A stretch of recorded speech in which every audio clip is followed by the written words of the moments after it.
ये कहानी एक ऐसे इंसान की है जो पागल खाने से बाहर निकलने के लिए नहीं बल्कि उसके अंदर जाने के लिए अपनी जान की बाजी लगा देता है। जैक का इरादा बिल्कुल साफ है, उसे अपनी बहन लिली को बचाना है। लिली की मानसिक हालत ठीक नहीं है और माँ की मौत के बाद उसे एक सरकारी मेंटल इंस्टीट्यूशन में डाल दिया गया है, जहाँ डॉक्टर उसके साथ कुछ भी कर सकते हैं। जैक को पता है कि लिली को वहाँ से निकालने का सिर्फ एक ही रास्ता है, उसे खुद पागल बनकर अंदर जाना होगा। जैक बाहर एक ज़बरदस्त हंगामा खड़ा करता है और खुद को एंटी मैटर का मॉन्स्टर बताने लगता है, जिसके बाद उसे ज़बरदस्ती पकड़कर अस्पताल ले जाया जाता है।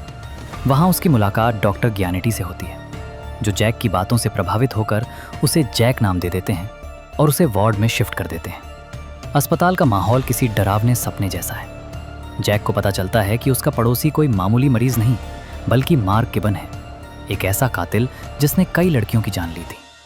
यहाँ के कर्मचारी मरीजों का मजाक उड़ाते हैं और उन पर कोई रहम नहीं दिखाते। वार्ड में जैक की मुलाकात नैन्सी से होती है, जो उसे वहाँ के नियम समझाती है। तभी एक मरीज लूमिस अचानक हिंसक हो जाता है और चिल्लाने लगता है कि डॉक्टर उन्हें मार रहे हैं। जैक अलार्म बजाकर स्थिति को काबू करने में मदद करता है। रात के अंधेरे में डेव नाम का एक मरीज जैक के पास आता है और उसे ऑर्फियम नाम की एक रहस्यमयी दवा के बारे में बताता है। डेव का दावा है कि जो लोग ऊपर लैब में जाते हैं वे पूरी तरह बदल जाते हैं, उनकी आंखें सफ़ेद पड़ जाती हैं। ऊपर लैब में डॉक्टर ज्ञानेटी अपनी खतरनाक थ्योरी पर काम कर रहे हैं। वे ऑर्फियम का इस्तेमाल मरीजों के दिमाग के हायर फंक्शंस को ख़त्म करने के लिए कर रहे हैं, ताकि वे सीधे इंसान के आदिम दिमाग तक पहुंच सकें। अंत में जैक को लिली मिल जाती है, लेकिन वो टूट चुकी है। लिली कहती है कि उसने खुदकुशी की कोशिश इसलिए की थी ताकि जैक उसकी जिम्मेदारी से आज़ाद हो सके। जैक उसे यकीन दिलाता है कि वो उसे यहाँ से निकाल लेगा, लेकिन उसे एहसास होने लगता है कि वो जिस जाल में फंसा है वहाँ से बाहर निकलना नामुमकिन जैसा है। अस्पताल के अंदर जैक की मुश्किलें तब और बढ़ जाती हैं जब उसे एहसास होता है कि यहाँ केवल पागलपन ही नहीं बल्कि कुछ बहुत ही घिनौना और वैज्ञानिक प्रयोग चल रहा है। वार्ड में गपशप शुरू हो जाती है कि जो मरीज़ ऊपर की लैब में जाते हैं वे वापस पहले जैसे नहीं आते, वे पूरी तरह से बदल चुके होते हैं। उनके अंदर की इंसानियत मर चुकी होती है। जैक को पता चलता है कि डॉक्टर ज्ञानेटी मरीजों को रिसेप्टर्स यानी केवल प्रयोग की वस्तु समझते हैं। एक रात जैक देखता है कि चार्ल्स नाम का एक वार्डन हीथर नाम की एक लाचार मरीज को गोलियों के बदले ब्लैकमेल कर रहा है और उसके साथ बदसलूकी कर रहा है। जैक को यह देखकर गुस्सा तो आता है, लेकिन उसे अपना असली मकसद याद है, लिली को बचाना। अगले दिन ग्रुप थेरेपी सेशन के दौरान डॉक्टर ज्ञानेटी जैक को उसकी माँ के बारे में बात करने के लिए मजबूर करते हैं। जैक अपनी माँ की सर्जरी और उनकी मौत के बारे में बताते हुए भावुक हो जाता है, जिससे वहाँ मौजूद अन्य मरीजों में बेचैनी फैल जाती है। तभी अचानक खून देखकर मरीजों का एक समूह हिंसक हो जाता है। उनके व्यवहार में एक अजीब सा बदलाव दिखता है, जैसे वे अब इंसान नहीं बल्कि शिकारी बन रहे हों। अस्पताल में लॉकडाउन लगा दिया जाता है। जैक समझ जाता है कि उसे जल्द ही कुछ करना होगा, वरना बहुत देर हो जाएगी। जैक अब सीधे डॉक्टर ज्ञानेटी से बात करने का फैसला करता है और उन्हें सच बताने की कोशिश करता है कि उसने यहाँ आने का नाटक किया था। वो उन्हें वो पत्र दिखाता है जो उसने अपने बीमा के तौर पर लिखा था, लेकिन ज्ञानेटी जैक से भी ज़्यादा चालाक निकलते हैं। वो जैक की बातों को उसकी बीमारी का हिस्सा बताकर खारिज कर देते हैं और दावा करते हैं कि जैक अपनी पहचान भी भूल चुका था। जैक चिल्लाता है कि वो पागल नहीं है, लेकिन ज्ञानेटी उसे मैक्सिमम सिक्योरिटी यानी अस्पताल के सबसे खतरनाक हिस्से में भेजने का आदेश दे देते हैं। मैक्सिमम सिक्योरिटी की ओर जाते समय वार्डन चार्ल्स जैक से अपना बदला लेता है। वो जैक को धमकाता है कि उसने उसकी गंदी हरकतों को रोकने की कोशिश की थी, इसलिए अब उसे इसकी भारी कीमत चुकानी होगी। जैक हार मानकर माफ़ी मांगने का नाटक करता है ताकि वो वापस वार्ड में जा सके और भागने की योजना बना सके। डेव की मदद से जैक को पता चलता है कि ज्ञानेटी का ऑर्फियम वास्तव में नैनो टेक्नोलॉजी है, सूक्ष्म मशीनें जो दिमाग को अंदर से बदल रही हैं। और सबसे डरावनी बात यह है कि ये दवा अब म्यूटेट यानी विकसित हो रही है और एक वायरस की तरह एक से दूसरे मरीज में फैल रही है। अस्पताल की हवा अब और भी जहरीली हो चुकी है। जैक को एहसास होता है कि यहाँ से बाहर निकलने का रास्ता सीधे मौत के साए से होकर गुजरता है। उसे पता चलता है कि डॉक्टर ज्ञानेटी जो प्रयोग कर रहे हैं वो सिर्फ दवा नहीं बल्कि नैनो टेक्नोलॉजी है, सूक्ष्म मशीनें जो मरीजों के दिमाग को अंदर से खा रही हैं। डेव, जो जैक का इकलौता मददगार है, उसे चेतावनी देता है कि ज्ञानेटी का ऑर्फियम अब म्यूटेट हो चुका है।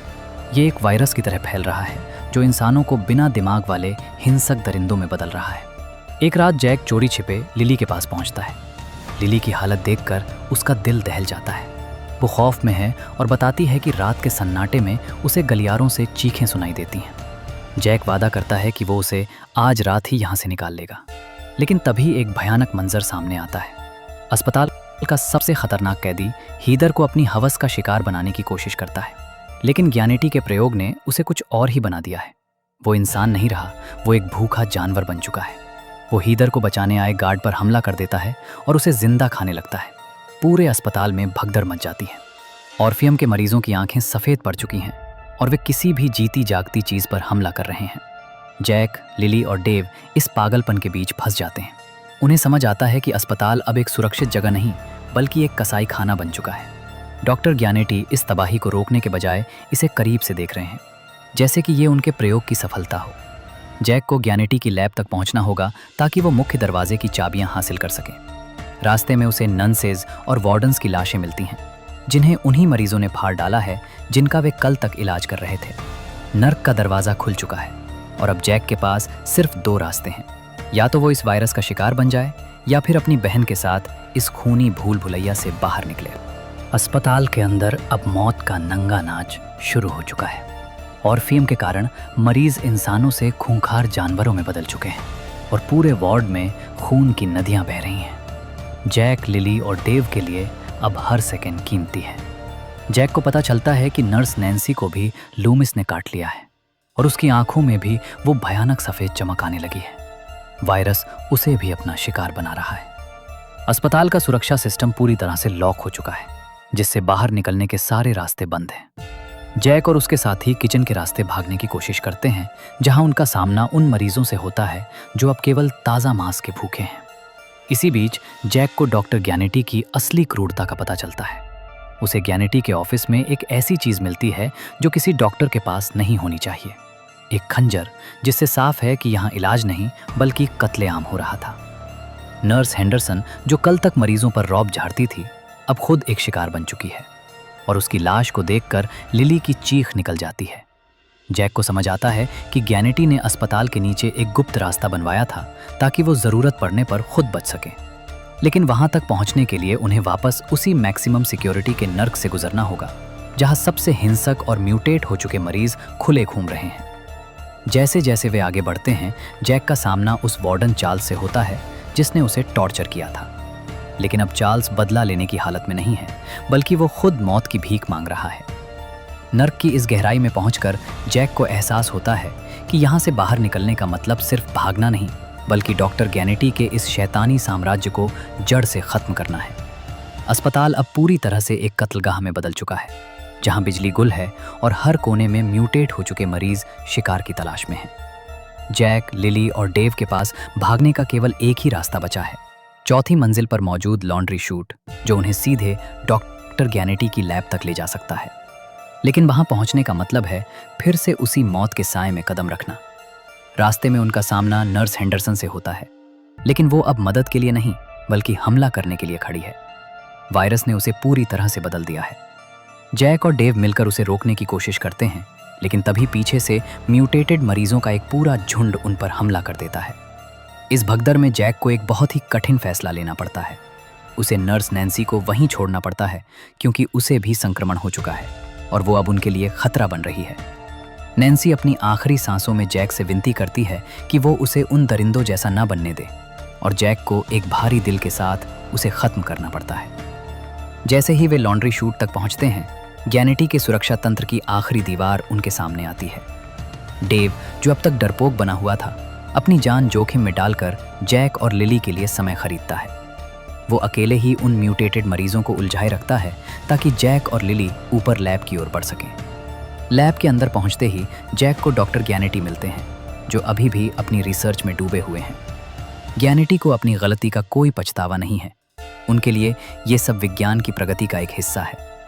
वे जैक को बताते हैं कि लिली पर प्रयोग करने का उनका असली मकसद अब शुरू होगा। जैक का गुस्सा फूट पड़ता है, लेकिन ज्ञानेटी के पास अब भी एक आखिरी चाल बची है। उनके पास वो आइस पिक है जिससे वे मरीजों की लोबोटॉमी करते थे। अब जैक और ग्यानिटी के बीच एक ऐसा मुकाबला शुरू होने वाला है जिसमें केवल एक ही जिंदा बचेगा।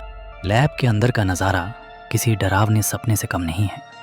डॉक्टर ग्यानिटी पूरी तरह से पागल हो चुके हैं और लिली पर अपनी आइस पिक लोबोटमी करने की तैयारी कर रहे हैं। जैक उन्हें रोकने की कोशिश करता है, लेकिन ग्यानिटी उसे याद दिलाते हैं कि ये सब विज्ञान के लिए ज़रूरी है और करोड़ों लोगों के फ़ायदे के लिए कुछ लोगों की कुर्बानी दी जा सकती है। इसी बीच म्यूटेट हो चुका लूमिस लैब में दाखिल होता है। जैक एक आखिरी दांव खेलता है और ग्यानिटी को लूमिस के सामने धकेल देता है। ग्यानिटी चिल्लाते रह जाते हैं कि वे उनके डॉक्टर हैं, लेकिन लूमिस के अंदर अब केवल खून का प्यासा जानवर बचा है जो अपने ही रचयिता को बेरहमी से ख़त्म कर देता है। जैक और लिली किसी तरह उस मौत के चंगुल से बचकर बाहर की ओर भागते हैं। अस्पताल के मुख्य द्वार पर पहुंचकर वे देखते हैं कि पुलिस और मदद पहुंच चुकी है, लेकिन तभी जैक पीछे मुड़कर देखता है। ग्यानिटी, जो लूमिस के हमले में बुरी तरह घायल थे, अभी भी जिंदा हैं। वे लड़खड़ाते हुए बाहर आने की कोशिश करते हैं और चिल्लाते हैं कि वापस आओ, केवल मैं ही तुम्हारी मदद कर सकता हूँ। लेकिन जैक जानता है कि असली पागलपन अस्पताल की दीवारों के अंदर नहीं, बल्कि उन लोगों के दिमाग में था जो इलाज के नाम पर इंसानों को लैब का चूहा बना रहे थे। पुलिस ग्यानिटी को हिरासत में ले लेती है और एम्बुलेंस जैक और लिली को दूर ले जाने लगती है। जैसे ही गाड़ी अस्पताल के फाटक से बाहर निकलती है, जैक लिली का हाथ थाम लेता है। वे अब आज़ाद हैं, लेकिन उस नर्क की यादें हमेशा उनके साथ रहेंगी। कहानी एक गहरे सन्नाटे और इस सवाल के साथ ख़त्म होती है कि असली राक्षस कौन था, वो बीमार मरीज़ या वो डॉक्टर जो उन्हें ठीक करने का दावा कर रहा था।